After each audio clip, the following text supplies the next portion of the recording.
A gente, Shavuot, como eu estava dizendo, quando a gente senta para estudar a Torá, a gente esquece o mundo e a gente santifica o nome de Deus. Isso é tão importante na nossa geração, né? Onde a gente escuta rumores de guerra, rumores de problemas econômicos, fome, todas essas coisas que acaba entrando no automático, porque tantos anos as mesmas coisas, e a gente acaba ficando hepático. Mas quando a gente estuda a Torá, a gente consegue consertar o mundo. A gente consegue se consertar. Então, eu sei que às vezes é difícil, e eu falo isso para mim. Tem que acordar cedo, fazer nossas orações e sair de casa para matar um leão, um elefante, um hipopótamo, e mais todo desenho aí da África, né? Que tem aqueles animais grandes.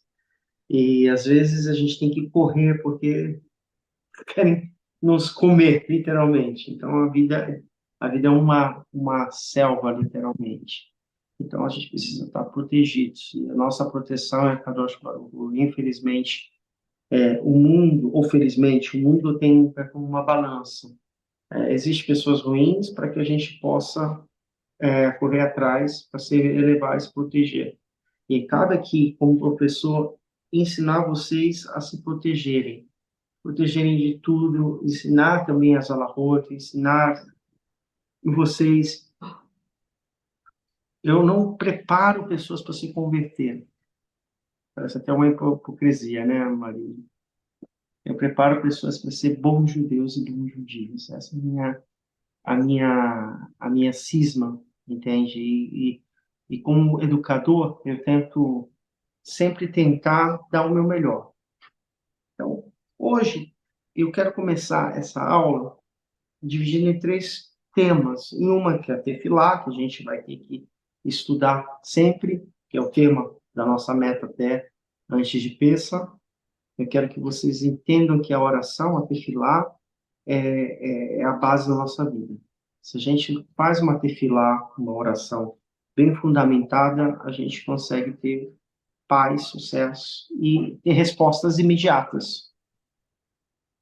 A gente vai aprender sobre isso também. Então, inicialmente, os alunos têm que ter o Sidu ao lado, né? Nas nossas aulas. Eu sei que a Rita não está na Argentina ainda, está sem o Sidu, mas não viaja sem o Sidu. Não, eu vou comprar aqui esse que eu vi no. O senhor postou a foto, Tá bom, mas eu preciso da minha filha me levar. tá bom. Então, gente, é importante estar com o Sidu, a Torá do lado. Quem não está, primeira vez, eu peço desculpa, eu perdoo, nas próximas aulas a gente sempre vai ter, porque é mecanismo para que a gente possa entender o que a gente está fazendo, né? Inicialmente, eu quero saber quem tem o copinho de Netilatedá em casa. Eu não tenho. Nós temos, Rabino. Uhum. Então, quando você for comprar o Sidu, Rita, pede também para comprar o copinho de Netilatedá. Mesmo assim, se você não tem o copinho de Netilatedá, você pode pedir pela Amazon, tá? O copo da Amazon, pela internet, é muito mais fácil. Por que tem que ter essas duas alcinhas? Eu vou explicar conforme a visão de um grande rabino. Eu estou com um livrinho aqui, o nome dele é Israel Abuhatzira, está tudo em hebraico, é o Baba Sari, e ele viveu até o ano de 1985, depois ele deixou a gente. Como eu falo, um justo não morre, ele só dorme, né? A gente tem data de vencimento, mas quando ensina, uma pessoa que vocês querem ficar para sempre, querem ser eternizados, né? Ensine, capacite as pessoas. Uma pessoa só morre quando ela é esquecida. Então, por isso, muitos rabinos, muitas pessoas que conseguem entender isso através quando eles ensinam.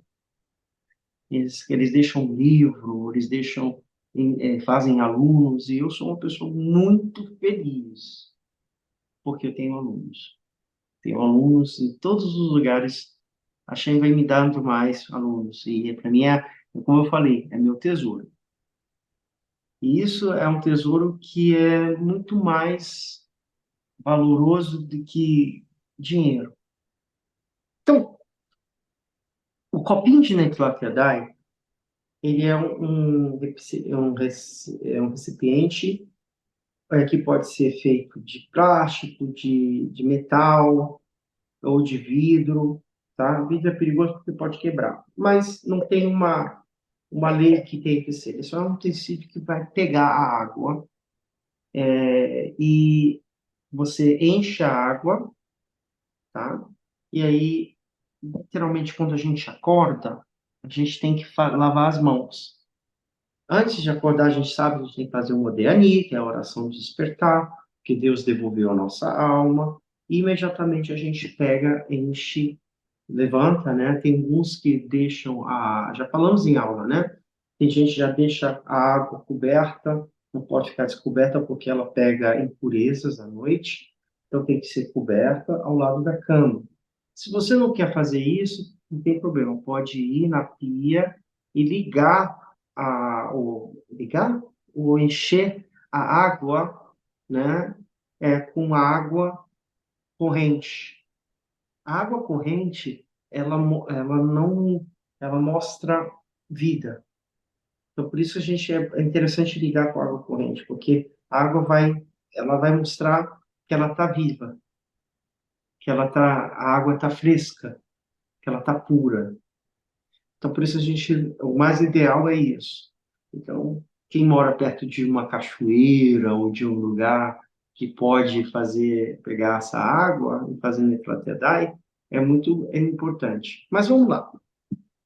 Encheu, a gente não pode pegar na mão, antes de acordar, depois que acordar, não pode pegar nas partes dos olhos ou da boca, porque a gente ainda está com o corpo impuro. Por que está com o corpo impuro? A gente entende que nossa alma sai do corpo quando a gente dorme. E a gente está um cesto de água, um cesto de como se estivesse morto. Por isso a gente fica dormindo, né? E aí o corpo, ele se mexe. Quem já viu alguém dormindo, ele vai se mexer. E às vezes a mão cria situação. O quarto, a cama, é um lugar que recebe bastante impureza. Rabino, minha cama é super limpa. Pode até ser, mas a gente sabe que tem o ácaro, né? O travesseiro, a gente não pode ficar com um travesseiro mínimo de 1 ano ou 2. Tem que ser descartado, porque ele acumula ácaro. O colchão precisa ser higienizado. Hoje em dia, graças a Deus, tem máquinas que podem, né, higienizar, tem serviços que fazem isso, para você a gente descarta. Mas na forma normal, as nossas secreções do corpo fica na cama. Então, é um lugar que tem impurezas. Mesmo que a gente durma, mesmo que seja limpo, vai ter organismos lá que vai estar, que o próprio corpo desenvolve. Como eu falei em algumas aulas, eu estou montando um curso muito especial, um curso que eu chamo que é o curso da minha vida, que é o curso de Tahará, conforme costumes marroquinos. O que é Tahará? Purificação depois que uma pessoa morre. Tema muito difícil, que ninguém pensa que um dia vai morrer, né? Mas é importante a gente saber como é que se deve fazer quando uma pessoa morre. Ou, se um dia a gente vem falecer no além, até os 120 anos, a gente também quer que a pessoa que vai fazer faça da forma mais sagrada. Então, eu estou montando esse curso acredite, com muito amor e também com muitos desafios. Então, Meus alunos vão estar sendo convidados a participar, lógico, eu não vou deixar vocês para trás. Quem se interessa, né? Quem não se interessa, é pesado, bem, eu entendo, mas a gente está sempre envolvido do começo da vida até a morte com a água, não é verdade? O nascimento, a gente fica dentro de uma placenta, e da placenta tem uma água, que é uma água especial, né? Essa água especial que é a água fetal. E a gente nasce, fica ali 9 meses dentro dessa placenta com essa água. E a gente nasce. Quando uma pessoa se converte ao judaísmo, ela tem que ir para o mikve, né, que vai simbolizar essa placenta, como se fosse como é que fala? Um útero que estoura. E a pessoa realmente nasce novamente. Por isso, quando quem se converte, ele realmente é como se fosse uma outra pessoa. E é tão interessante isso, talvez para algumas pessoas que estão entrando agora, seja um pouquinho difícil de imaginar. Mas quem está me acompanhando 1 ano, 2 anos, né? Eu digo, tenham paciência quem está chegando agora. Talvez vocês não entendam tudo. Talvez entendam 50%, 40%, mas se vocês persistem, vão conseguir entender muita coisa depois de um período. E a vida de vocês vai mudar bastante. Mas vamos voltar para o tema de Lânia Tlacadai. Não é eu que estou falando, eu tô só sendo a voz do Baba Sali, vamos botar assim. Ele já morreu, mas ele deixou ensinamentos, tá? Que está em hebraico, mas a maioria das pessoas aqui, né, não consegue ler hebraico, e eu, Baruch Hashem, graças a Deus, eu aprendi um pouquinho. Então, com esse pouquinho que eu sei, eu vou poder ensinar vocês. E é um pouquinho a essência do Baba Sali, porque o Baba Sali, em árabe, significa pai que reza. Pai que reza. Por que era assim? A gente tem uma ideia meio que veio dos países mais católicos, né? Então a gente vai pensar aquela pessoa que vai lá, você pega, vai fazer uma reza. Não, não é assim. Literalmente, ele ensinou a gente a rezar, a ter fé. Então, tudo que eu faço, eu tento me espelhar nessas pessoas que sabiam um pouquinho mais e não ficavam segurando tirando proveito que a gente vive nesse mundo, principalmente no mundo judaico. Ah, eu sei rezar, então eu vou ganhar dinheiro em cima disso, eu vou fazer way of life disso. Não que não que seja errado, mas a missão é você não pode represar. A água, quando é represada, ela cria lodos, elas cria uma sensação de impurezas. E dali a gente vai ter o quê? Sapos, lagartos, coisas que não. Depois a gente vai ver que vai começar a feder, né? Quando recebe, ela fica represada. Um poço, quando está poluído, ou quando ele tem água parada, o que a gente tem que fazer? Pessoal do interior aí. Temos Hã? que tratar ele com cal. Geralmente os mais interioranos jogam cal na água. Mas E aí, hoje a Primeiro gente tem esgotar. hã? Primeiro esgotar, né? Tirar tudo que tem lá dentro. Traduz aí, Depois pessoal deixar ele encher de o novo. pessoal lá do norte não entendeu. Tem que cavar, né? Tem que tapar se as coisas não estão bem, né? Se a água não tem fluxo, né? Ela está represada, ela está com lodo, ela não é comestível, ela não é comestível, ela não é bebível, ela não traz vida, né? Mesmo que você pegue ela para regar para algum lugar, a comida não vai estar tão boa. Então, a gente tenta fazer as coisas com águas puras. Concordam? Então, vou trazer desse exemplo que a gente viu na prática, no lado espiritual.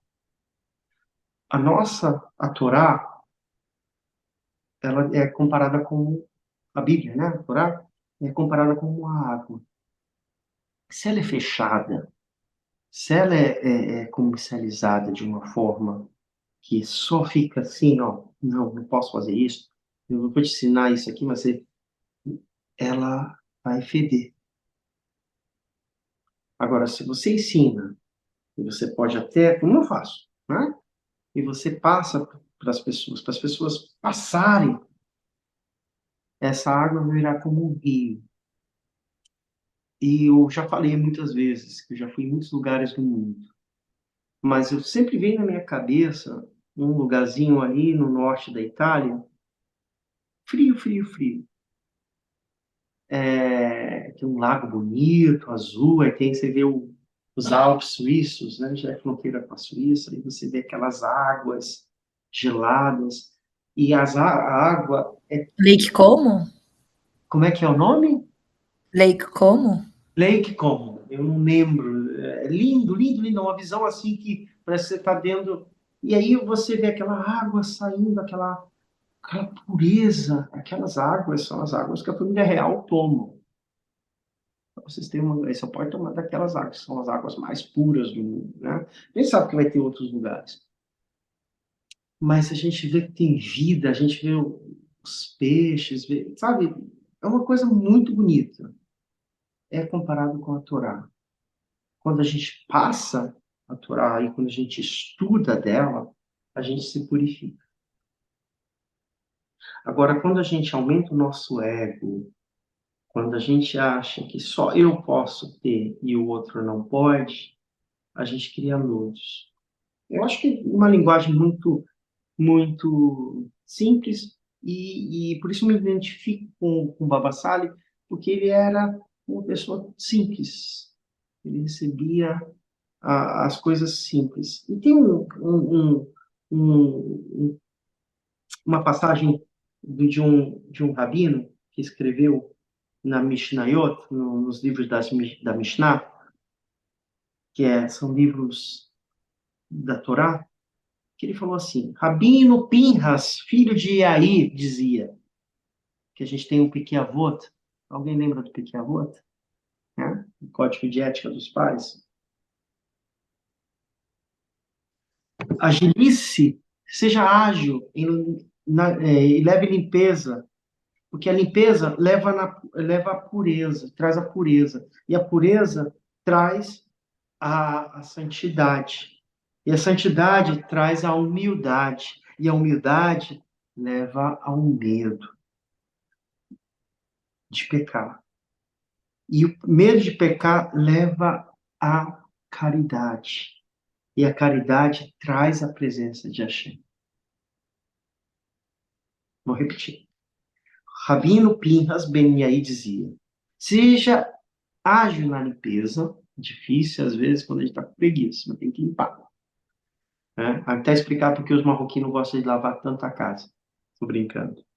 Seja ágil na limpeza, pois leva à pureza. E a pureza leva à santidade. E a santidade leva à humildade. A humildade leva ao medo de pecar.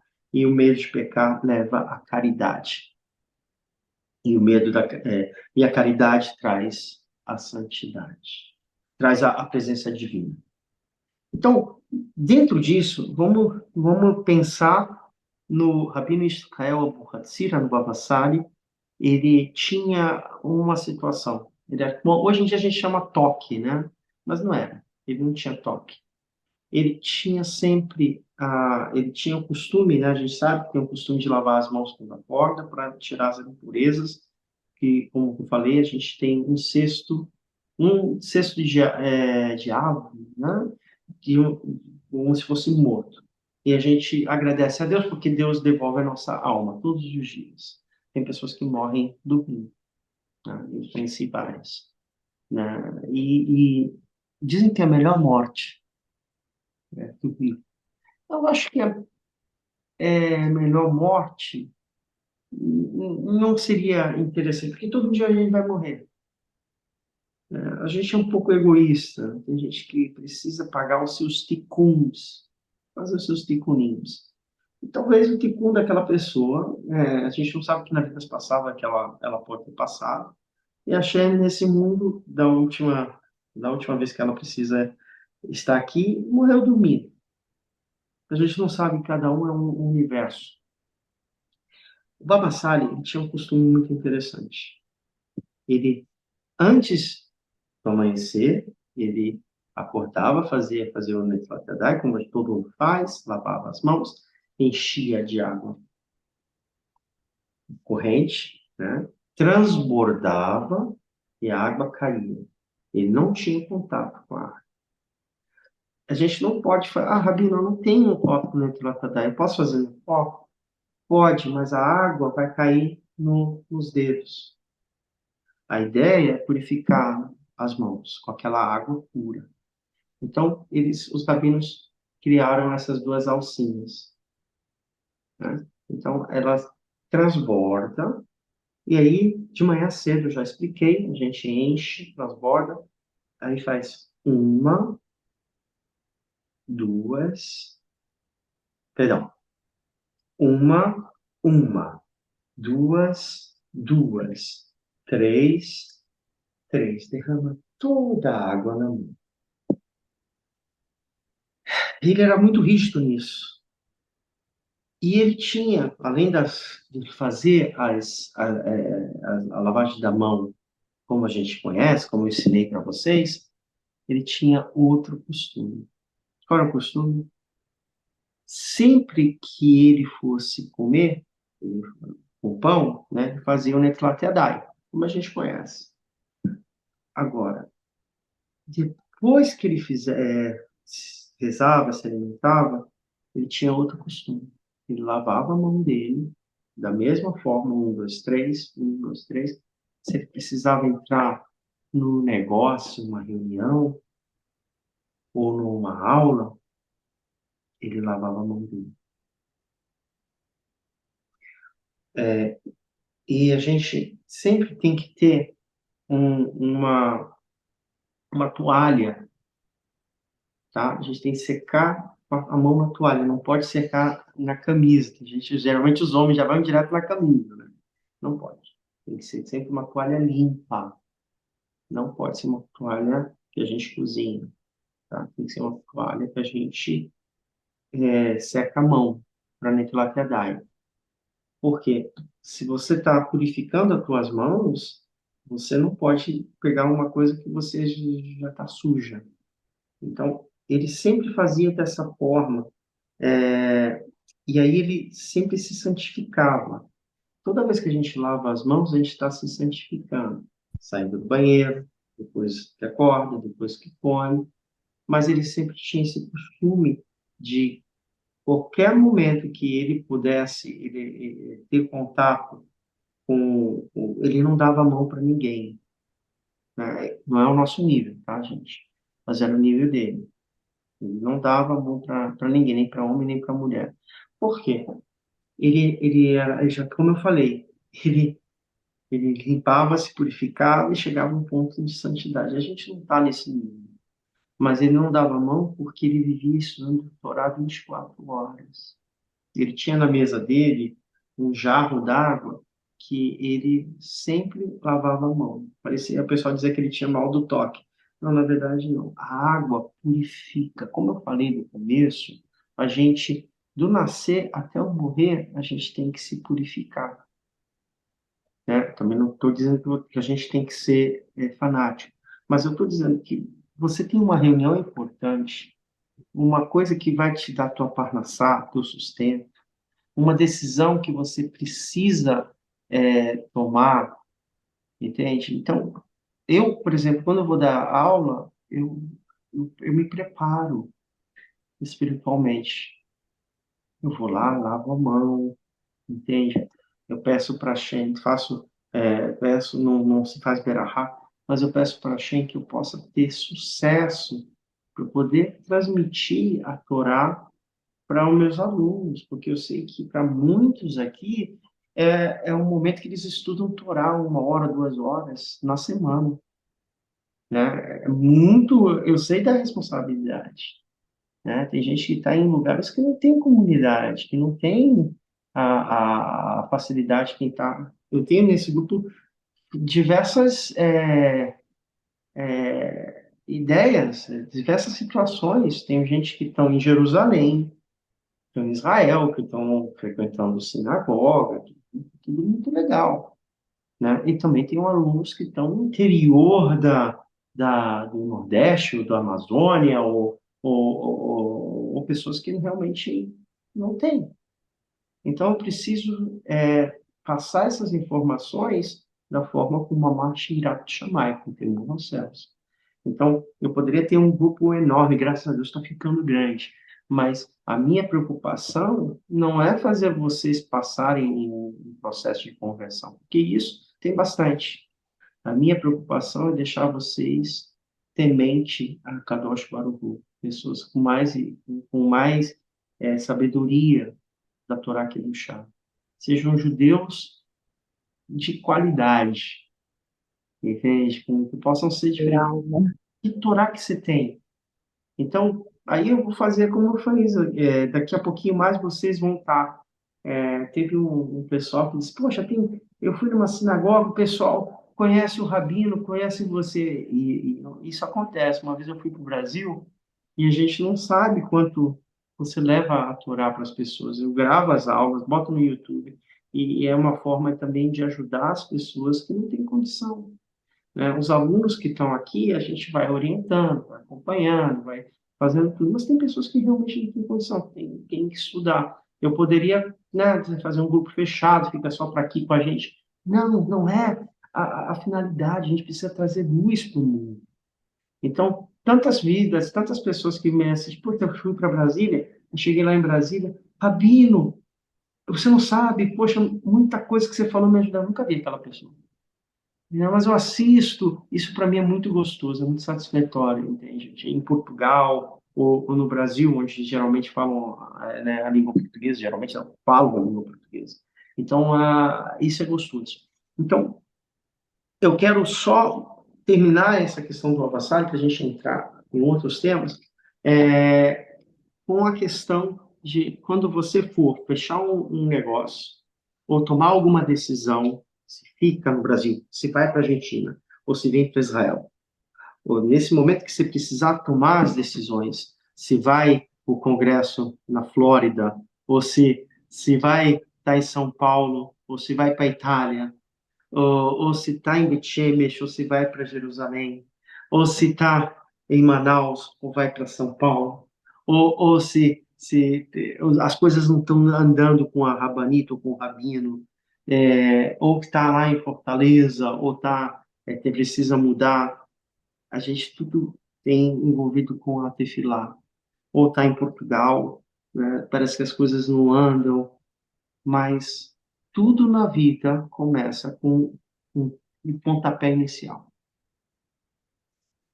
Então, desafio vocês, meus alunos, não é eu que estou falando, mas pela memória do Rabino Israel Abukatsira, do Baba Sala, que ensinou que a gente tem que, toda vez que eu tomar uma decisão, lavar a mão, vai começar a trabalhar, se purifica, lava a mão e pede a Hashem para que faça como os sacerdotes. Os coens, os coenim, os sacerdotes no templo, para poder entrar lá dentro, o que eles faziam? Mikveh, se purificavam. Eles iam fazer o serviço sagrado. Imagina você na tua empresa, nas decisões que você precisa tomar. Eu não sei se vocês sabem, eu já expliquei, quando a gente senta, quando os rabinos sentam para um beidin, para um tribunal, a gente pede para Hashem, cada um faz uma autoavaliação, às vezes faz vidui, pede perdão, e pede para fazer um julgamento favorável. Isso é muito importante, então abrange toda a profissão de vocês. Hashem, eu vou lá para estudar para a OAB. Antes de entrar, vai lá, lava a mão, Hashem, que eu possa ter sabedoria para aprender o que eu tenho que fazer. Entende? Eu vou ter que tomar uma decisão que vai afetar alguém, né? Eu sou chefe, eu tenho que dar demissão, eu tenho que ser justo. Então, Deus é bom, Deus também é justo. Então, você precisa, antes de tomar essa decisão, se purificar. Então, Imagine que cada um aqui é um Cohen, é um sacerdote. Então, essa é a que o Rabino Babassali ensinou, né? Ah, eu tenho que vir para a terra de Israel, eu tenho que fazer... Fora na Tefilá também, tá, gente? Antes de começar, vai para a sinagoga, procura o local onde tem o Netilat Yadai, vai lá, lava, não precisa nem falar com... O que é isso? Você vai... Não, não, é um costume, uma segulá. Vamos botar isso. Secular é um costume. Que vai, o Hashem me proteja, que eu possa vir aqui rezar. Mas não se sabe, você vai para cima agora para fofocar, gente. Né? Então, começa a se preparar, se santificar para isso. E eu garanto, eu assino embaixo, que vocês vão sentir diferença nas decisões. Dúvidas aqui? Eu tenho dúvida com respeito ao travesseiro. A gente descarta de que forma? Joga fora.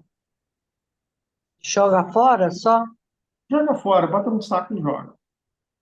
Tudo bem. Ano tem que jogar. Isso saudável, saúde, tem médicos aqui, sabe o que eu estou falando. Também a gente não pode ter algo que se vai tornar tomar. O que é tomar? Impureza. Impureza. Na Europa é um pouquinho complicado por causa do frio as pessoas tomarem banho. Tá? Por mais que tenha a água quente, não estou falando todos, tá? Mas tem lugares, por exemplo, na Polônia, só não toma banho. Tomo uma vez por semana, na sexta-feira, para o Shabbat. Não é bom. Tanto, eu estou falando polonês, não judeu, tá? Os judeus tomavam banho onde? No mikve. No mikve se faziam a santificação, a pureza. Então, eu sei que é difícil, principalmente quem está no inverno, mas tem que estar com a higiene. Não pode, de forma alguma, começar a oração sujo e com ainda não ter esvaziado. Desculpa, eu espero que vocês tenham entendido. Então, a gente não pode se aproximar, como eu falei, acho que hoje nas minhas aulas, Moshe Rabbeinu, Moisés, quando ele foi atrás da ovelhinha, do carneiro, ele chegou lá, viu a sarça ardente, né? E aí, o que Deus falou? Tira os sapatos, cobre, porque você está no lugar sagrado. Então, a gente tem que entender, todas as vezes que a gente vai se aproximar na questão da tefilá, a gente tem que estar se mentalizando que a gente vai se encontrar com Deus. Então, a gente precisa estar bem. Ah, Fabino, mas eu sofro de depressão. Fabino, não deu. A questão mental já é diferente. A pessoa que tem problemas de depressão, ela está isenta, mas ela tem que se esforçar. Então, eu costumo dizer que, às vezes, quando a gente se esforça, a gente até consegue sair de uma situação. Não sei se eu falei para vocês, eu vou fazer um breaking news, tá? Um behind the scene da vida do Rabino Franco. Em 2012, eu estava estudando numa yeshiva e estava cansado de ficar 3 anos na mesma coisa. Não era formação rabínica, e eu tinha acabado de migrar para Israel, e quando você imigra, você é jovem, quer trabalhar, quer fazer money, money, money, money, quer ganhar dinheiro. Né? Não tem nada ruim disso. O judeu sobrevive empreendimento. Então, eu comecei a procurar trabalho. E aí, eu tinha uma professora de italiano, a Analisa, que hoje mora na França, e ela virou para mim e disse: Franco, eu recebi um convite para trabalhar em Siena, na Toscana. E eu não vou poder ir, mas eu lembrei de você. Você topa? Eu falei: topa. Eu fui. Cheguei, fui trabalhar na Toscana, aquele lugar lindo, maravilhoso. Estava lá. em cima do salto, né? Achava que eu era o melhor, né? Estava no verão da Itália, tudo muito querido, dinheiro não faltava, viajava, ia para Veneza, estava tudo muito tranquilo. Porém, depois de um ano, o salário começou a faltar. O, o diretor da escola, no dia que me convidou para trabalhar, era um norte-americano, sabe? Com aquele chapéu de Panamá alto, parece coisa de filme. Michael, o nome dele. E ele sentava comigo, aquele sapato. Até hoje eu sou apaixonado por aqueles sapatos que fazem lá na Itália, todo mundo. E na Argentina também tem muito disso, né? Parece coisa de filme. Eu ficava olhando o sapato dele e disse, meu Deus, um dia eu vou ter um sapato daqui. Que era muito bonito. E ele dizia para mim, você vai se dar super bem na Itália. Meu Deus, ele tinha uma lábia. E aí, sabe aquela música? Entrei de gaiato no navio, entrei pelo cano, entrei pelo cano.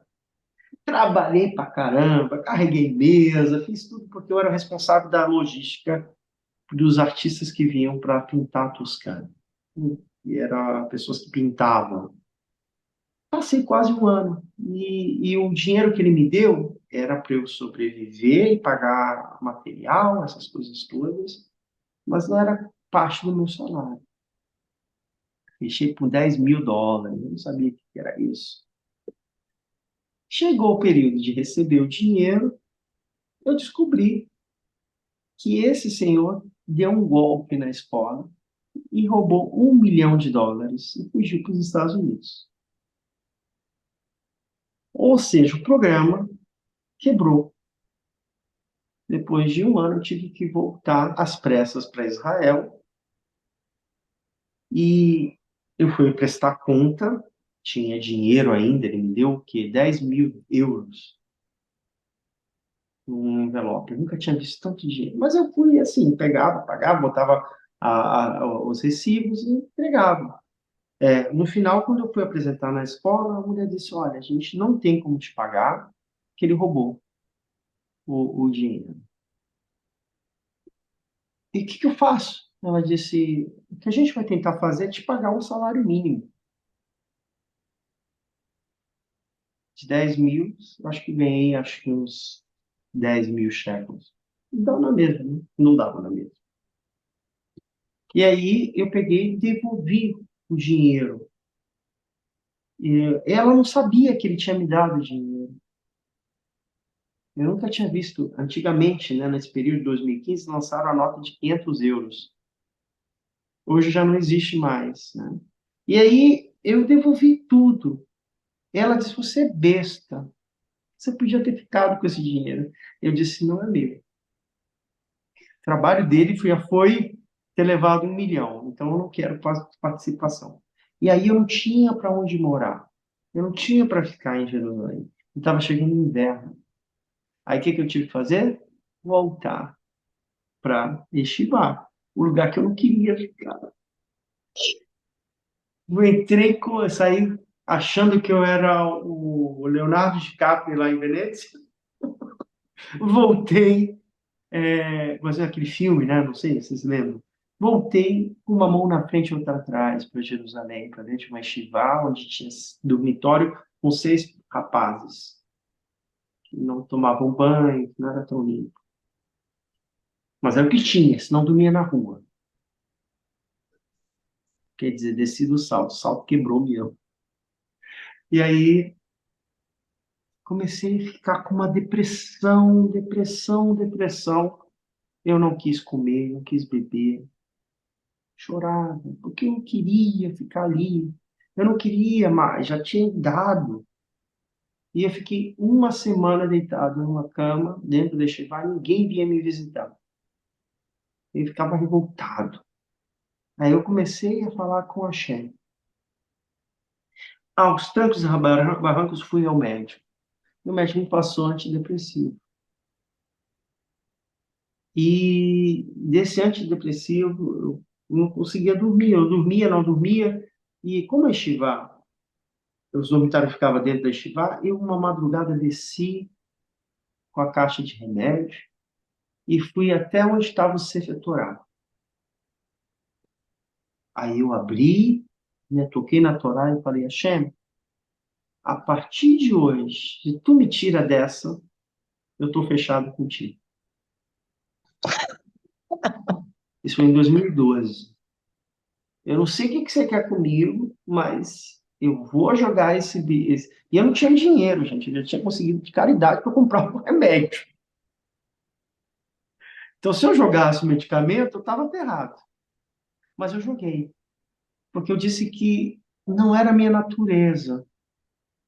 E que se eu jogasse, pela manhã eu ia fazer o esforço de ir para Tefilá e ia rezar. Foi dito e feito.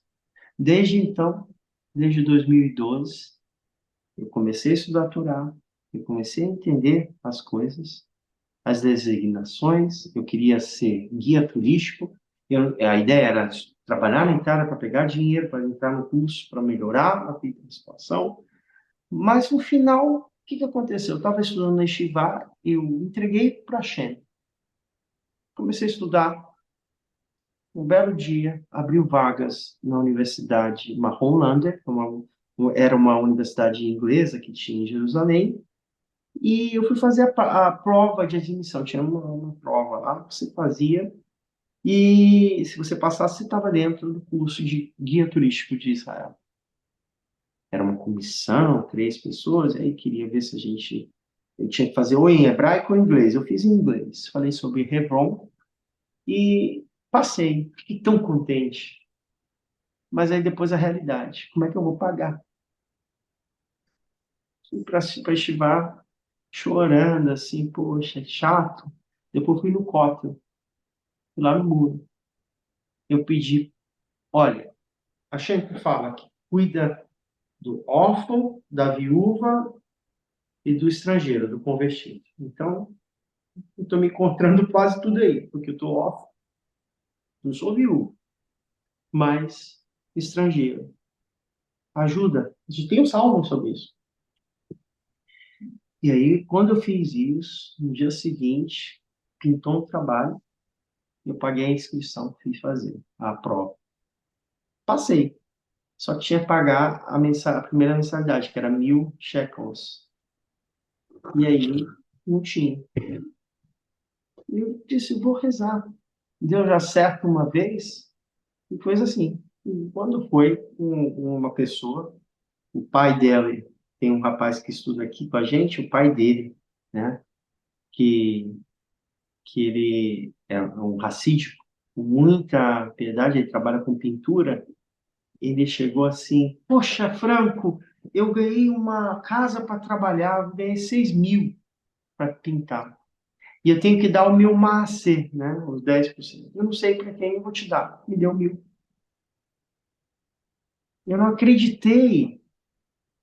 Ele me deu 1.000 shekels, que era o dinheiro certinho para pagar a primeira mensalidade. E aí pensa com aquela pessoa alegre, estudando, fazendo curso.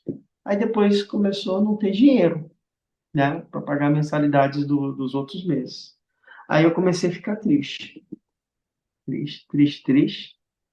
E aí eu comecei a pedir a Shem, ajuda, Tati, papai, me ajuda. Onde a gente bota o nosso coração, Deus vai ajudar.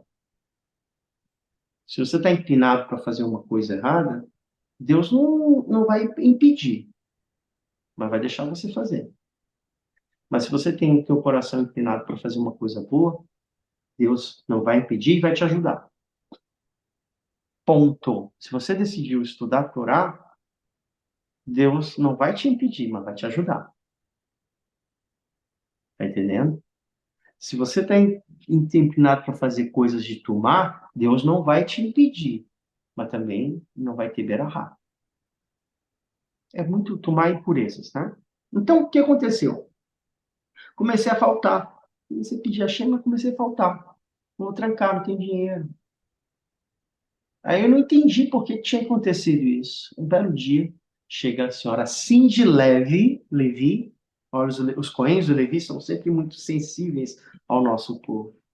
A Cindy Levy é uma norte-americana que trabalhava nos Estados Unidos e aqui em Israel, e ela, nos Estados Unidos tem muito bolsas de estudo, né? E ela falou, Franco, o que aconteceu? Eu disse, por que você não está vindo na aula? Poxa, a gente sente saudade, porque você era tão alegre, cantava. Poxa, ver a terra de Israel, estudar e conhecer os lugares onde Abraão, Isaac e Jacó passaram, quem não vai ficar alegre, né? Próxima vez eu vou pegar a Rita e vamos lá, fazer uma caravana. Então, eu disse, olha, eu vou ter que trancar, porque eu não tenho como continuar nos estudos. Aí a Cindy olhou para mim e disse, vamos conversar amanhã? Ela me chamou no café.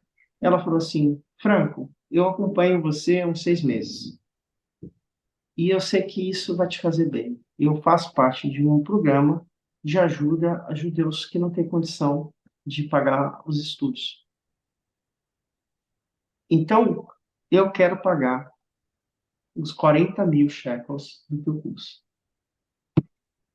Eu caí para trás. Aí eu disse, Cindy, mas isso é verdade? Ela disse, sim. Existe nos Estados Unidos fundos de pessoas que querem ajudar judeus jovens a se formar aqui na terra de Israel. E eu disse, poxa, que legal, mas eu não estou acreditando. Ela disse, bom, você tem a opção de pegar ou não pegar, é pegar ou largar. Eu disse, eu vou pegar.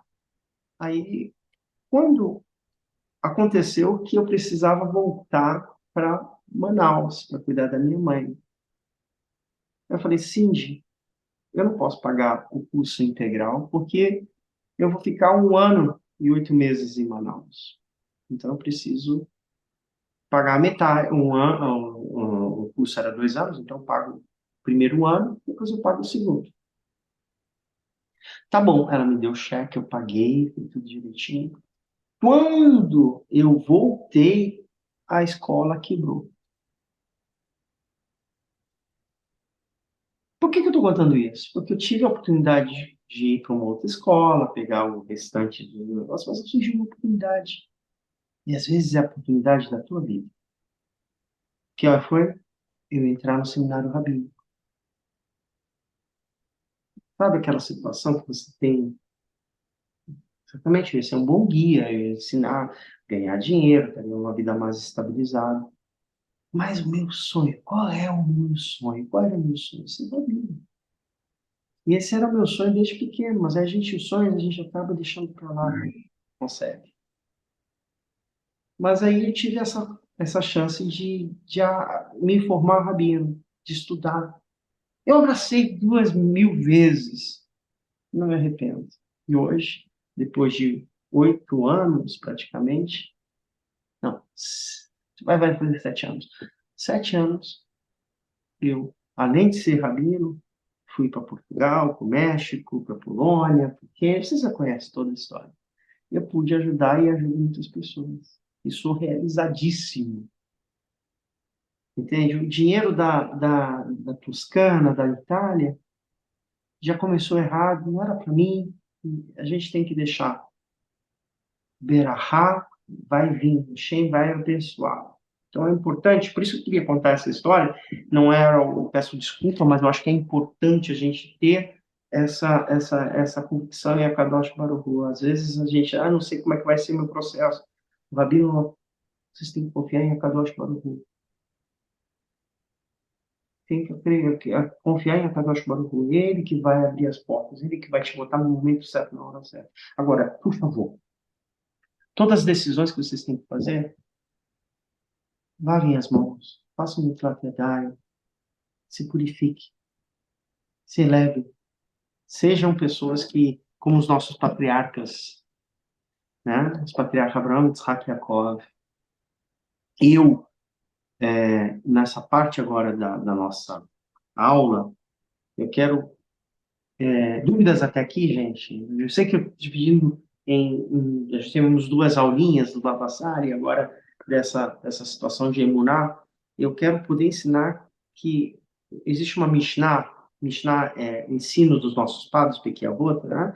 Fala que Moshe Kibel Torá Mina Sinai, Moisés recebeu a Torá do Sinai, e ensinou Yehoshua, Josué ensinou para os anciões para os profetas, e os profetas para os grandes homens da grande assembleia, a grande assembleia, e eles ensinaram para os juízes, e formaram discípulos e se cercaram da Torá. Tá? Esse foi Moshe Rabbeinu. Agora eu quero falar o behind the scene de quem foi Moshe Rabbeinu. Alguém sabe a data de nascimento de Moshe Rabbeinu? 7, Sete. 7 de... Ai, Adar. 7 de Adar, e a fé é meu. Ele nasceu nessa data e morreu nessa data, né? É o calendário judaico, né? Eu nasci dia 7 de Adar também. Essa é a minha data de aniversário. Não sei se eu vou morrer no 7 de Adar, porque eu não sou Moisés. Então, alguém sabe o ano que ele nasceu? É difícil. 1392 antes da Era Comum. No calendário judaico era 2368 anos. A gente está no ano 5.785, né? Começamos um novo ano. Então, só para você ter uma ideia, há quantos anos atrás Moshe Rabbeinu nasceu? 3.000 e alguma coisa. Se ele nasceu em 2368, vamos lá, 5.785 menos 2.368. Vamos lá, façam as contas, valendo. Cadê a Jocelyn? Sabe, ela é bom de conta. Acho que ela trabalhou ela foi dona de loja. E 3.000 quanto? Quantos anos? 2017, é isso? Olha lá, a Rivka falou. Moshe Rabbeinu nasceu no ano de 2368, no calendário judaico. A gente está no ano 5.785. Quantos anos se passou que Moshe Rabbeinu esteve aqui? Boa tarde. 3.417. 3.417. Tem certeza disso? A calculadora está legal? É isso. Ele viveu 3.000. Porque a gente não está no... A gente sabe contar no gregoriano. A gente está no calendário judaico. Ele nasceu em 5.700, ele nasceu no ano 2.368 e a gente está no ano 5.785, então a gente tem 3.000 anos aí de Moshe Rabbeinu, né? Mas vamos agora ao behind the scene. Alguém sabe quem era o pai de Moshe Rabbeinu? Como ele se chamava? Amram. Amram, é meu. E quem era a mãe de Moshe Rabbeinu?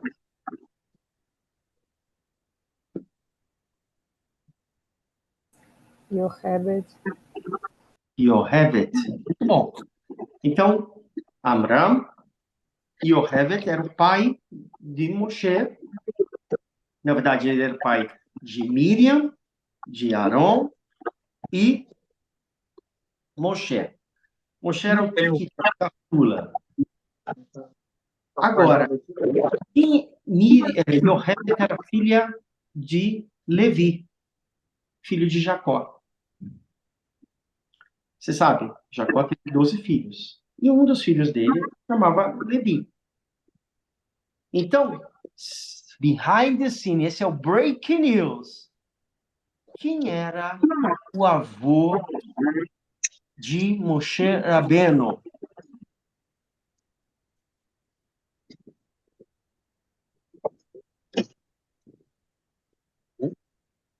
Lembre-se, Yohevet era filha de Levi. Levi era filha de Jacó. Então, é uma pergunta muito difícil.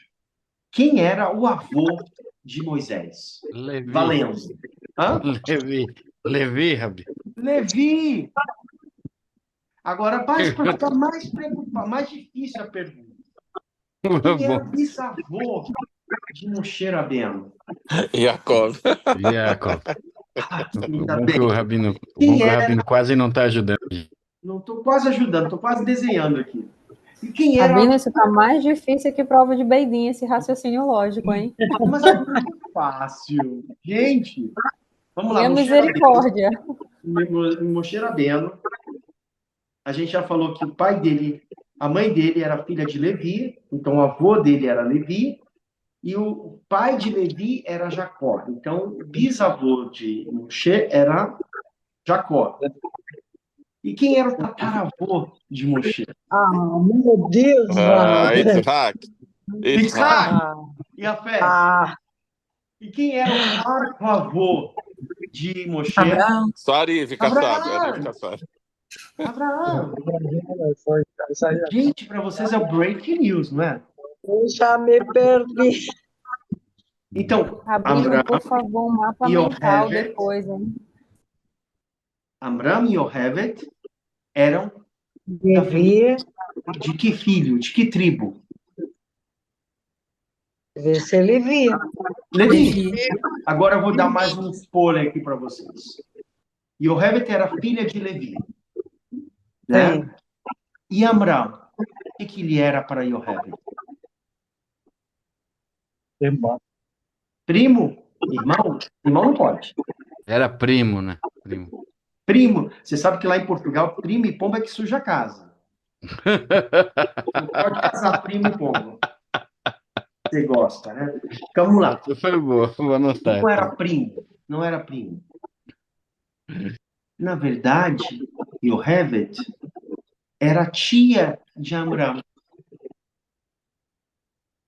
Mas, calma. E Levi teve quando? Ele teve muitos filhos. Né? Antigamente, os filhos eram 12 filhos. Né? Era quase uma tribo, como Jacó.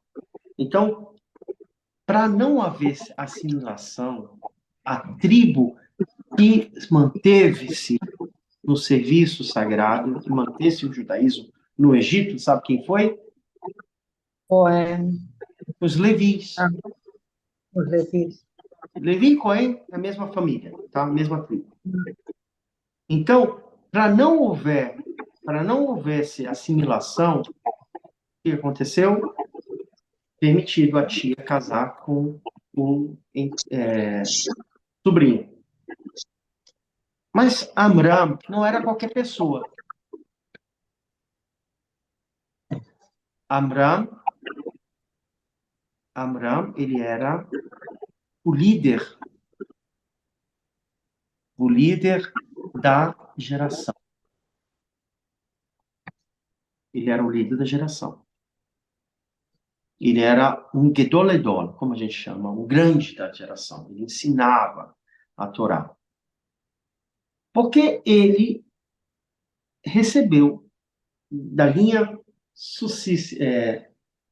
a linha de sucessão a Torá de Jacob. Entendemos até aqui? Agora tem um problema. Ele tinha 2 filhos com Yohevet. Miriam nasceu no período onde a escravidão começou. Qual é a origem de Miriam? Como que se fala a origem do nome de Miriam? Vem do período de Mar. Alguém conhece a palavra Mar? Maró? Quem pensa? Ah, eu já ouvi. Eu Hã? não sei o que é. O Eu que é já Maró? ouvi, Margo. Maró. Margo. E come com gefilte fish. Margo. Acho que é nazi, né? Amargo. Mas é gostoso. A gente tem uma mitzvah, outra vez. Gente, a gente passou agora pelo Seder de Rosh Hashanah. O Seder de Rosh Hashanah não é mitzvah, é um minhag. Qual é o Seder que é mitzvah? Comer? Maró. Não, qual é o Seder que a gente... O Seder é o jantar, né? O jantar que é mitzvah comer na mesa. Peça. Pensa, Saída do Egito. pensa, é um momento todo cerimonial, desde o começo, Da Kedash, mesa Kedash, até o Shirashirim, até a leitura da Mishnah, em todos os costumes, o Halel é mitzvah, na noite de Pêssah. Por isso é a noite mais longa. É mitzvah dormir antes de Pêssah para ficar a noite acordada no Seder de Pêssah. Então, mar, a Miriam vem da palavra mar. Então a gente aprende, quando Miriam nasceu, começou o faraó ficar ruim com o povo de Israel. Amargar. E aí, com a chegada de Aron, né? Quantos anos Miriam viveu?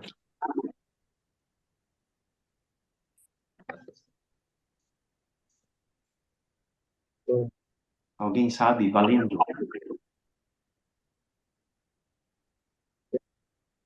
Miriam viveu 81. Quando ela apareceu, 86 anos, ela apareceu. Então, 86 anos, o povo já estava começando a ficar escravo. A gente começa com as percas dos privilégios. Só que no Egito, eles tinham uma lei que favorecia todas as religiões. Todo sacerdote, ele era livre acesso, ele não era escravo. Então, quem era sacerdote do povo judeu, escrito lá nos livros do Faraó, era a família Levi. Então, todo mundo que era Levi não era escravo, mas, em compensação, todas as outras tribos ficaram escravas. Então, entendemos aqui, né? Yocheved, a mãe de Moshe, ela nasceu na terra de Israel. Ela desceu na terra de Israel e ela nasceu com as 70 almas descendo para o Egito.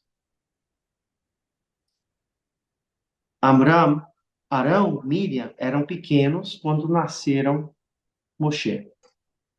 Só que tem um problema.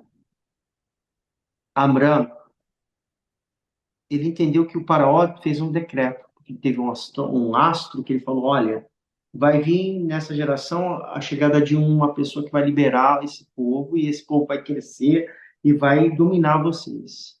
Então, esse período, vocês têm que eliminar todos os bebês e jogar no Nilo. Porque o Nilo, além de ser um rio, de trazer a fortuna para o Egito, era uma divindade. Uma divindade.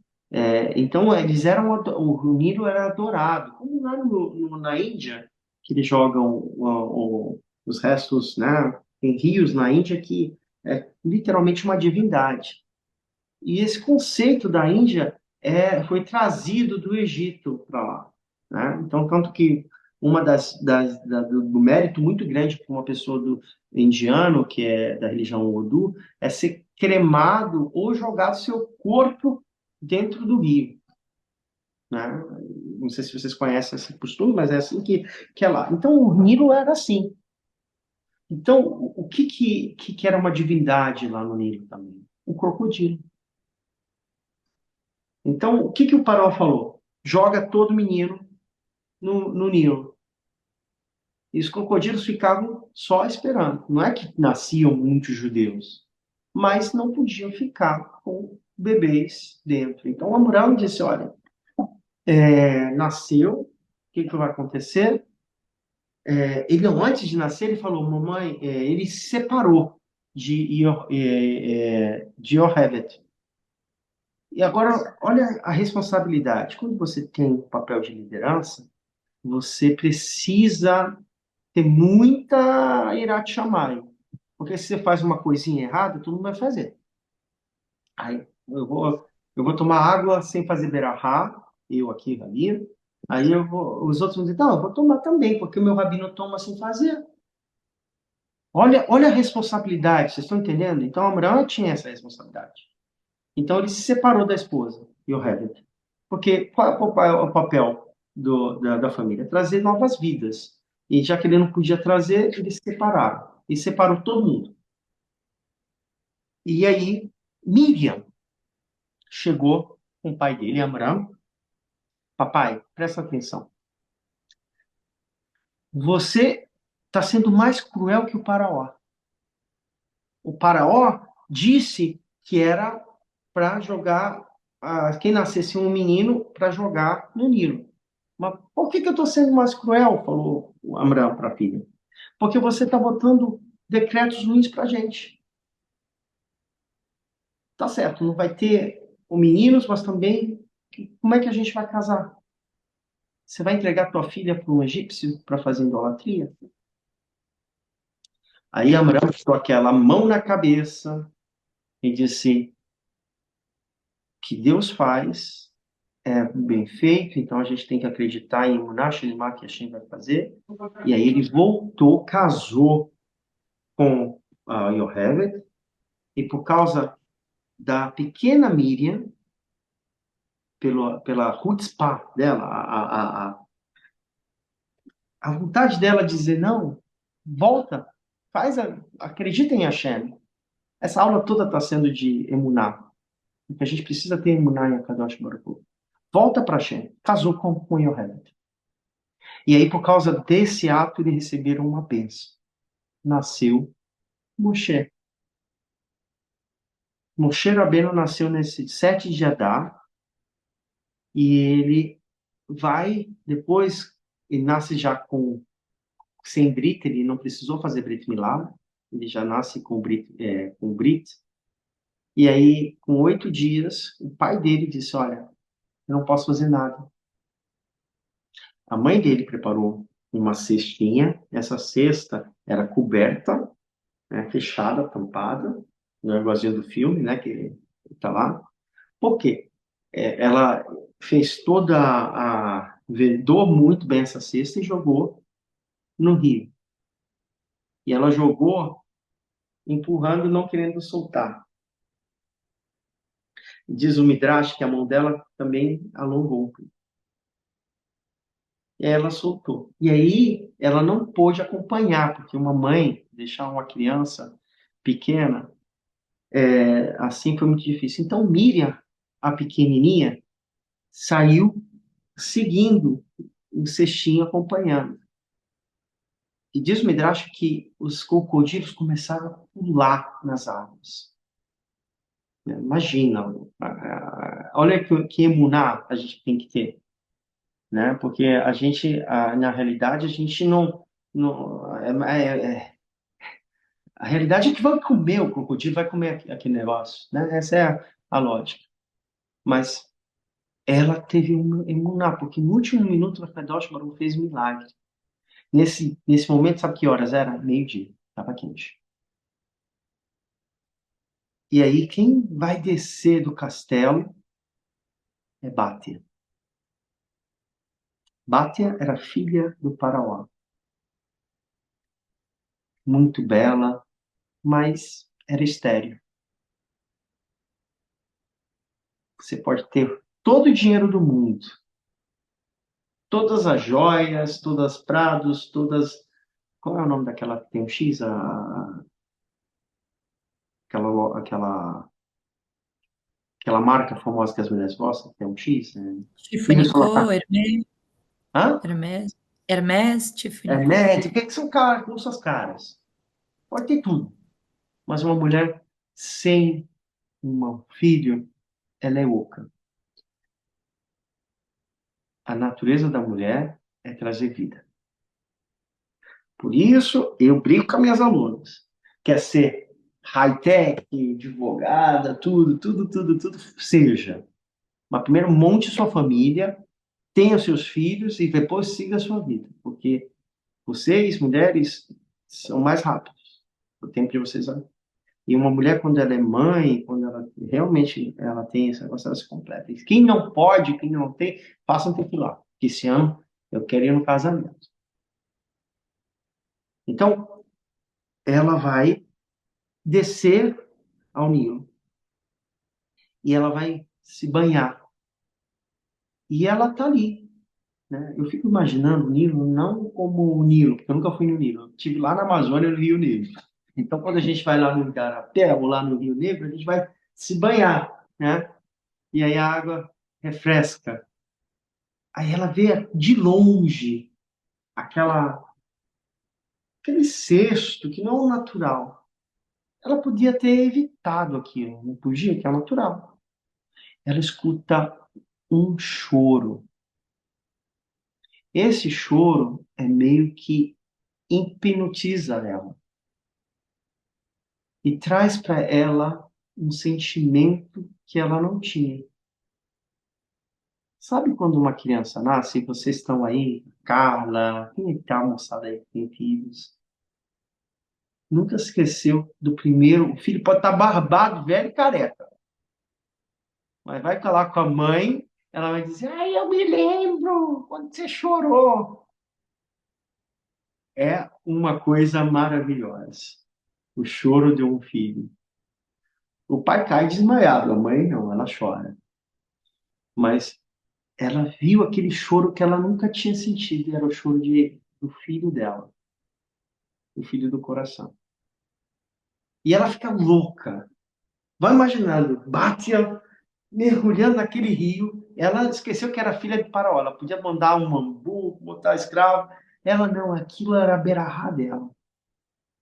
E ela vai chegando, e o rio, você sabe, né? Tem uma parte que vai ficando mais fundo, né? E ela chega lá no fundo, quando ela vai pegar, não consegue. O que que acontece? Aquela cesta passa. Aí ela vira um pouquinho, outro milagre. Os braços dela esticam. Tipo a mulher borracha, não sei se você lembra desse desenho, da década de 80. Ela vai puxar a bancada aí, o Marcelo, o Edilson, o Magno conhece que eu estou falando, o Samuel, sabe aqueles desenhos da mulher borracha e do homem borracha, né? É verdade, verdade. Vai puxar aquele cesto. Essa é a minha beira-rá, esse eu não vou deixar passar. Porque ela viu que mais adiante tinha um crocodilo. E ela podia perder a beira-rá dela. Já pensaram? Ama Israel perder Moshe Rabbeinu? Pelo mérito de quem? De Bátia, que salvou o nosso povo. Uma não judia que vai se converter.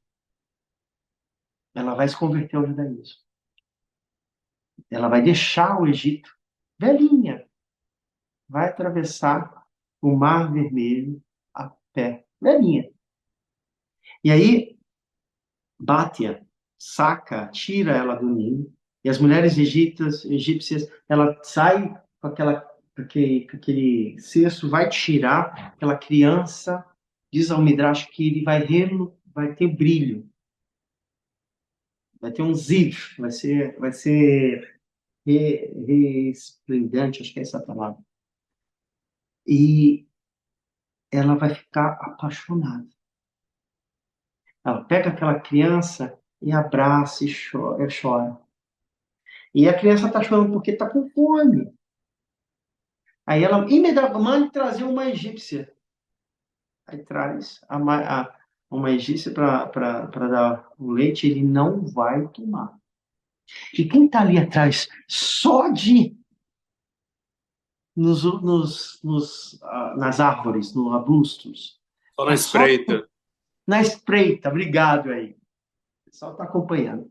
É aquela menininha que vai ensinar para o pai ter emuná e vai não acreditar, porque ela está vendo milagre atrás do milagre, né?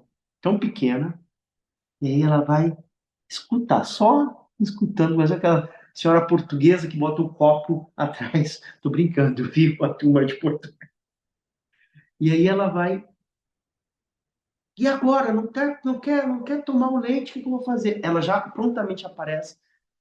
Eu tenho uma senhora judia, que ele é hebreu, precisa tomar o leite. Manda trazer. Quem vai trazer? Aquela mulher, Yohevet, que estava acabada, porque pensava que o filho estava morto. Mamãe, vem comigo. Urgente, larga tudo. Para de chorar que não é tempo. chegou lá, já limpando a cara, vê Moshe nos braços de Bátia, e a Bátia fala, e ela já sabe. Ela já sabe que aquela mãe que estava chorando era a mãe de Moshe. Naquele exato momento, Moshe ganhou duas mães. E ela fala, você vai ficar com Moshe até ele completar, desmamar. Até os 3 anos. Depois você manda para o castelo. Ele vai ficar na casa de Moshe e vai voltar para casa com Bátia, mas ele vai ficar nessa vida entre a mãe dele biológica e a mãe do coração. Vai chegar um momento que esse vai ter que ser separação, e aí Yocheved vai, conforme o Midrash vai dizer, Yocheved vai entender que tudo é designação de Akadosh Baruch Hu. Diz o Midrash que o Moshe Rabbeinu era o querido do castelo do Faraó, que até o Faraó beijava Moshe Rabbeinu, só para você ver como é que era. Então, estava no colo e tudo. E aí, aí a gente entende que o antissemitismo não era do Faraó, porque ele não tinha esse problema. Foi o decreto dos 3 magos. Quem eram os 3 magos? Os 3 conselheiros, vamos botar isso. Desculpa, não é mago. Bilam, ó, só gente de peso, que era Bilam. Quem era o outro?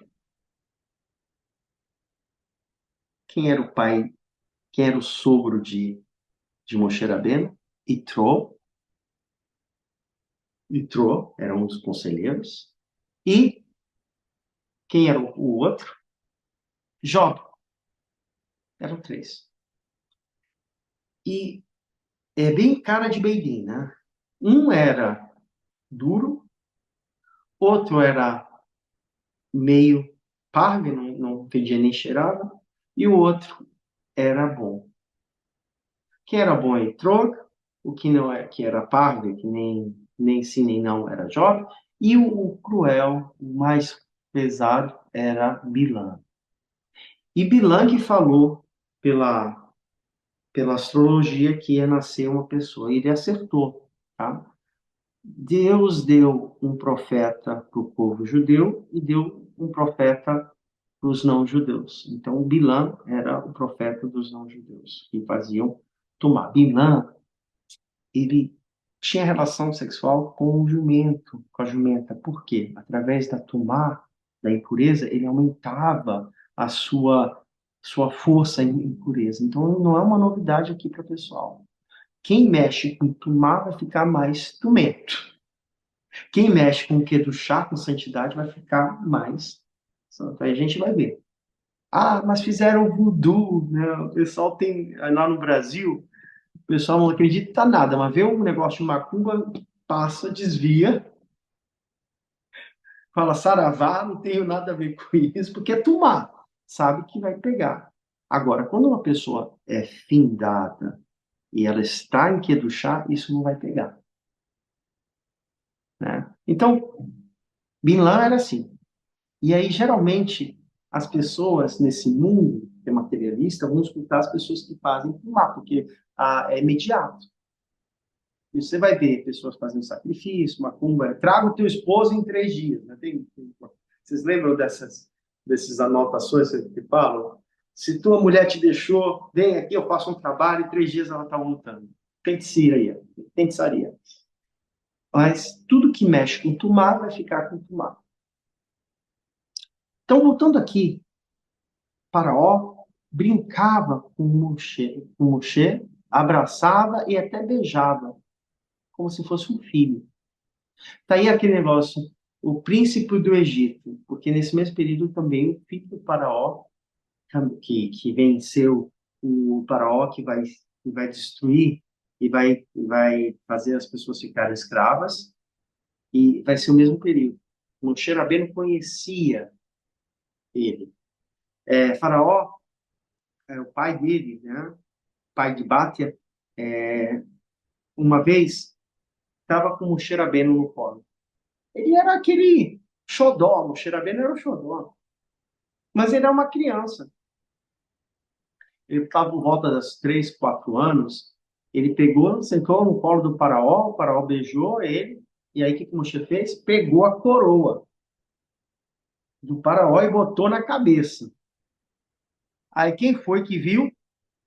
Bilã, o sarrenito, o malagrado, como fala em Hakiti, o mal amado.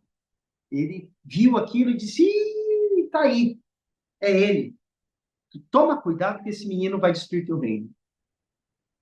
Não, não pode ser menino. Não, vamos matar. Aí entra Itrô. Diz, não, calma, é um menino. Você não pode fazer isso. É um menino. Vamos fazer uma competição. Vamos fazer um teste. Vamos botar brasa e vamos botar ouro. E a gente vai botar essa criança para ir brincar. O que ela for e pegar, se ela for no ouro, a gente mata ela. Bota na brasa, a gente vai ver que ela é uma criança. Ela não tem decidimento, ela não tem conhecimento. Foi dito e feito. Só que Moshe Rabbeinu era pequeno, mas ele sabia que era bom. Então ele foi direto lá no ouro. E aí, quando ele pegou no ouro, a Kadosh Baruch Hu mandou um anjo. Quem foi o anjo? Quem sabe? Hã? Gabriel ou Micael? Gabriel?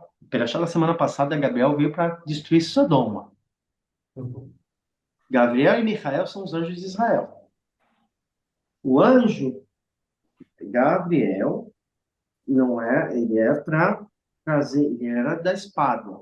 O Micael é para proteção. Então, o anjo Micael veio, deu um tapa na mão do Moshe Rabbeinu, e aí, em vez de pegar o ouro, foi direto para a brasa.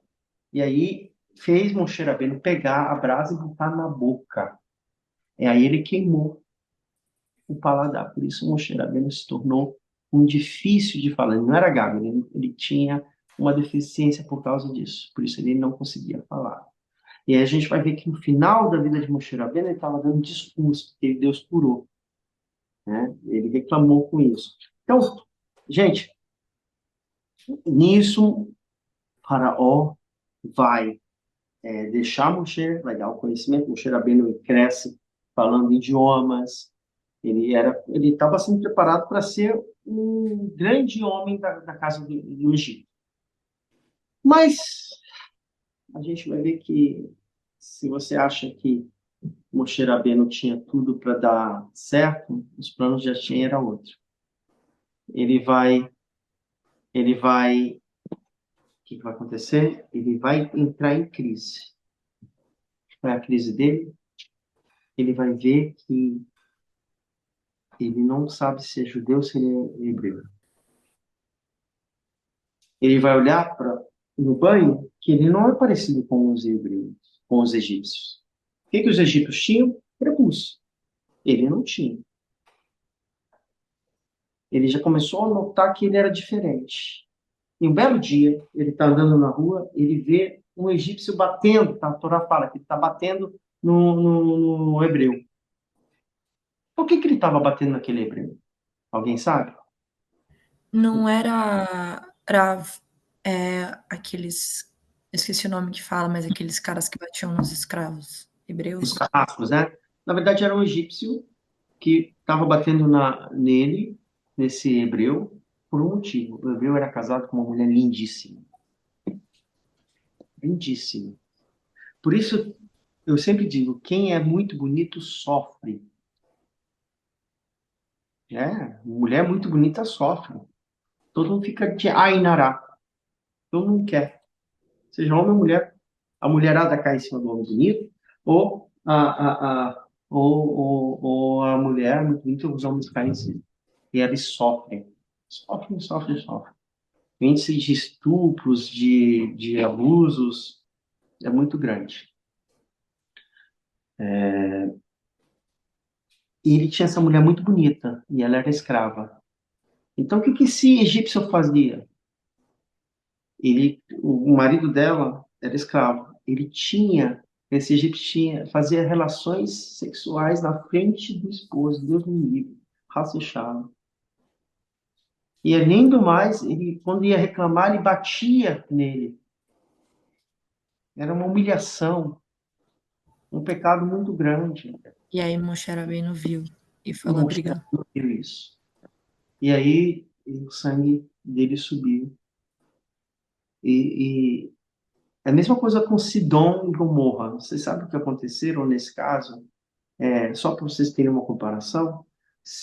Por que Sodoma e Gomorra, Deus decretou a destruição? Porque era proibido dar comida naquela cidade. Era como o lugar mais rico do mundo. Só que eles não queriam ninguém. A riqueza ficava só com eles. Então, se chegasse um mendigo, uma pessoa para ficar lá, eles não expulsavam. Mas todo mundo era proibido dar comida para eles. Então, o que fazia? Ficava lá uma semana, ou ele ficava e morria, ou ele ia embora. E aí aquele mendigo ficou um mês. Aí descobriu que lá no meio deles estava alguém dando comida. Era uma menina pequena, de 10 anos, que escondida, ela tinha misericórdia, dava um pão para esse mendigo. Por isso ele durou um mês. Aí quando descobriram para pegar essa menina, botaram ela na praça pública, tipo numa fogueira, como na Inquisição, né? Amarraram ela e botaram mel no corpo dela todo e soltaram abelhas. E o grito dessa criança subiu até os céus. E aí, Deus disse: não, vou destruir esse povo. Não tem misericórdia. Não é? Eu já destruí o mundo por causa disso. Então, isso é um conselho, tá, gente? Deus, ele não vai destruir o mundo, mas ele pode destruir populações e lugares. Um exemplo é o Gaza. Então, Deus, depois que a gente recebeu a Torá, a gente, como povo de Israel, a gente tem o dever de trazer a ética, a moral e a Torá para o mundo. Então, Moshe Rabbeinu, voltando agora na questão do Moshe Rabbeinu, ele começou a questionar. Aí a terra cobriu o corpo. Só que tem aquele negócio, eu falei hoje uma das minhas aulas, eu falei, e quando eu venho com vocês, eu estou cansado, mas quando eu venho nessa aula, eu sinto a energia de vocês me dão energia, a gente começa a estudar a Torá, e eu sei que vocês querem, e a gente está aqui para isso mesmo, porque a minha e maior intenção é fazer vocês virarem Talmid Chacham. Como eu falei há pouco, a aula, o Baba Sali, ele tinha o cuidado de lavar as mãos de qualquer coisa. Ele cuidava, porque a água limpa. Tá? Então, para tomar decisões, antes de tomar uma decisão, ele lavava a mão. Toda essa questão, então, eu quero que vocês tenham essa sensibilidade, sejam Bene Abraham, filhos de Abraão, Isaac e Jacó. Um dia vocês vão estar comigo aqui em Israel, e eu vou levar ali em Hebron, ou em Jerusalém, vocês vão ficar sentindo, uau, foi aqui que os nossos patriarcas passaram. E não pensa que não vai acontecer sim. O que Hashem é o que couber, ele que decide. Então, isso eu estou falando é porque vai acontecer. Amém. Então, Moshe Rabbeinu, a areia cobriu o corpo e ficou coberto. Então, o Moshe Rabbeinu entendeu que alguma coisa está diferente aí. E aí, passou-se um dia, ele viu 2 judeus brigando. Aí Moshe foi tentar apaziguar. Aí um falou, você vai fazer a mesma coisa que você fez com aquele egípcio? Aí ele entendeu. Lachonará voou, ó. Rapidinho. Então ele entendeu que o pessoal sabia e estava ali atrás uma pessoa que era delator do faraó. Porque todo local onde tem ditadura tem delatores, tá? Isso é história. Então já foi contar para o faraó. E o faraó não acredita. Mandou prender Moshe, e Moshe, sabendo disso, fugiu. Foi para Median. Median já tinha fugido Itró. Itró já tinha fugido nesse período, por quê? Itró entendeu que já estava ficando difícil ali no Egito. Itró já sabia que tanto grau de maldade ele não queria mais. Então ele voltou para sua terra. Mas antes de fugir, diz o Midrash que ele encontrou no castelo do faraó um cajado. Esse cajado estava preso lá no castelo, ninguém conseguia tirar.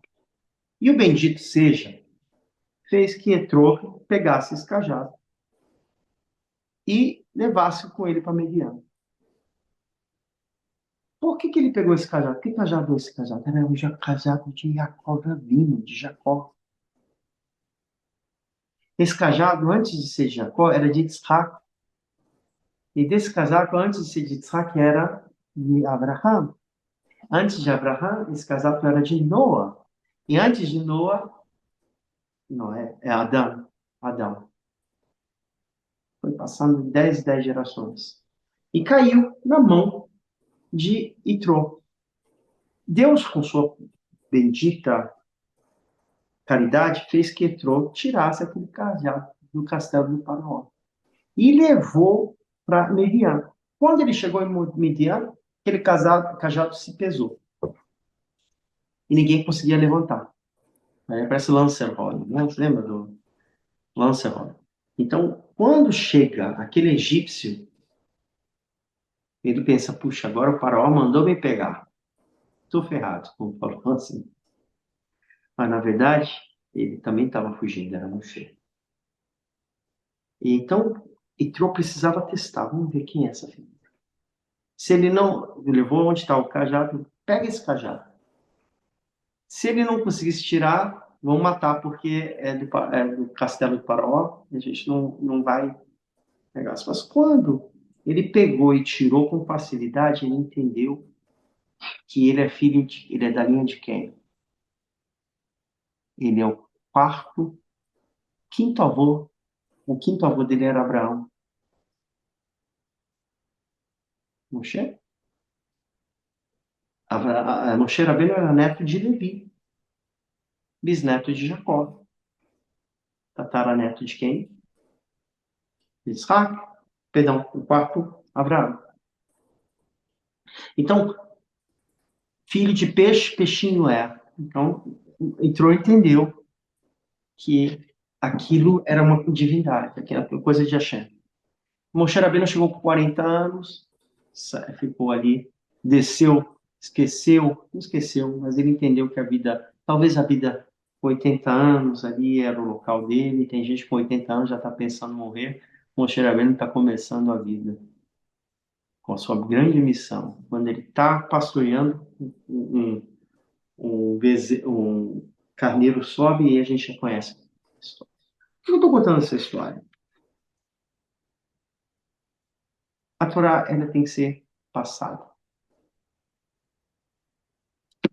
Se você não tem, eu sempre falo assim, puxa, mas eu não sou tipicamente um rabino, barba grande, chapéu, né, tudo, mas 20 paninhos, 70 passos tem a Torá.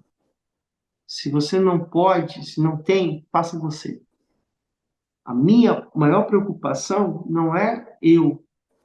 A minha preocupação é vocês manterem a Torá para ser passado para as próximas gerações. Essa é a preocupação dos rabinos hoje. Que a Torá continue. Onde até não tem. Por isso que me preocupa, às vezes eu perco o sono.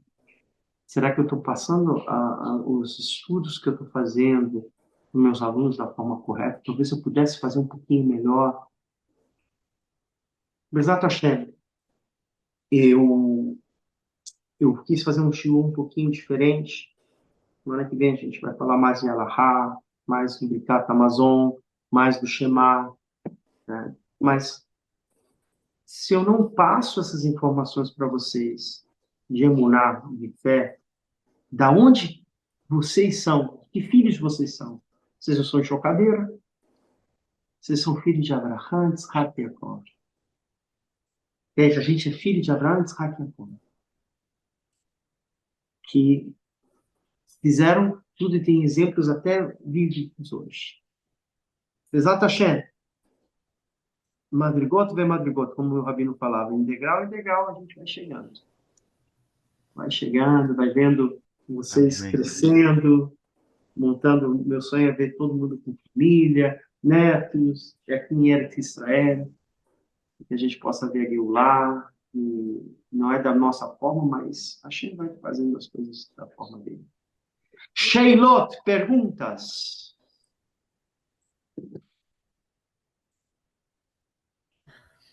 Rav, eu tenho uma dúvida. Por favor, fala que eu te escuto. Agora eu tô lendo a Torá, mas tem a Mishnah que tem, obviamente, mais detalhes, né? A Uhum. Torá oral, quando você conta, Uhum. por exemplo, essas histórias hoje Tudo que com eu falei muito mais aqui está oral. Então, aí vem minha dúvida. A gente deveria, então, estudar as duas juntas ou só focar na Torá por agora? É Ou uma já pegar a mitzvah Mishnah? estudar a Torá. Quando a gente vai em tribunal rabínico, a pessoa que se converte, o rabino fala: eu acredito na Torá escrita, na Torá dos nossos sábios, que é só a oral. Então, tem que estudar a Torá oral. Agora, a mulher, como eu falei, ela está isenta por causa do tempo. Mas uma mulher, ela tem obrigação de passar a Torá para os filhos. Então, ela tem que estudar com as rabanit, com as mulheres que a esposa do rabino, né? Então, geralmente estuda bem, sabe? E tem shiurim das mulheres que vão fazer essa questão da Torá oral. Sim. Então, você acha melhor começar pela Torá Começa normal, com, depois começa com as duas. Tem shiurim, com as tem duas? tudo. Tem aulas só para as mulheres. Agora, imagina, quando eu fui para a Etiópia, não tinha, era só eu. E aí tinha aquele monte de mulheres que queriam estudar sobre pureza familiar. E a Allahá é muito claro, a gente não pode ensinar coisas para coisas íntimas para as mulheres, porque é tsiniuta, é recato, né? Então não posso. As mulheres são casadas, então não posso fazer pecado para mim, nem para elas. Então o que eu fazia? Eu botei um bioma, tá? Não vou rir não, tá? O pessoal pensa que eu sou reformista, mas eu sou mais ortodoxo que muita coisa aí. Botei um bioma, ficava aqui, parecia um padre. Elas ficavam do outro lado, e eu, com o livro, ensinando. Rabino, por quê? Porque eu tenho que ter respeito com elas. Né? Os rabinos têm que ter respeito com as mulheres. A questão de tocar, né? Um homem tocar com uma mulher e uma mulher tocar no homem. É muito cultural ocidental, né? Um beijinho, tal, tal. A gente tem que entender que é energia. Quando um homem toca na sua esposa, ele está trazendo energia, tá? E é ele e ela. Agora, veja bem, eu não sei se eu comentei nas aulas.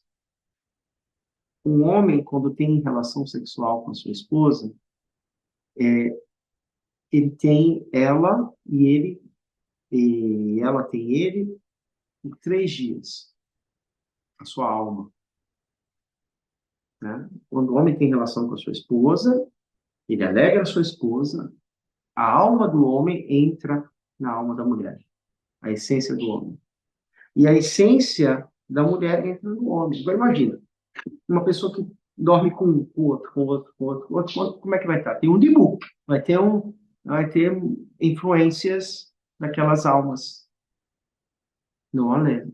Então, é muito sério. Se o ato do sexo traz isso, agora quando você tem contatos, abraços, então os homens evitam e as mulheres evitam de tocar nos homens. Uma vez, eu não sei se eu falei lá de Portugal, eu estava em Portugal, era Hanukkah, veio no mesmo período, no período do Natal, aí veio uma portuguesa, a da RTP, tipo a Rede Globo lá de Portugal, entrevistando lá em Belmonte, eu estava lá, esperando ela vir, que ela queria fazer perguntas sobre Hanukkah. Aí eu falei, olha, tudo bem, eu dou entrevista, mas, por favor, eu não beijo e não toco pela religião, a gente só toca na nossa esposa. E aí ela se empolgou tanto. Agora vamos falar da religião dos hebreus. Ela falou assim, ele veio com o microfone, e aí, senhor Rabino, ele pegou, me puxou, me deu 2 beijinhos e me deu um abraço. Aí estava ao vivo. Aí o outro falou, e agora? O que o Rabino vai brigar?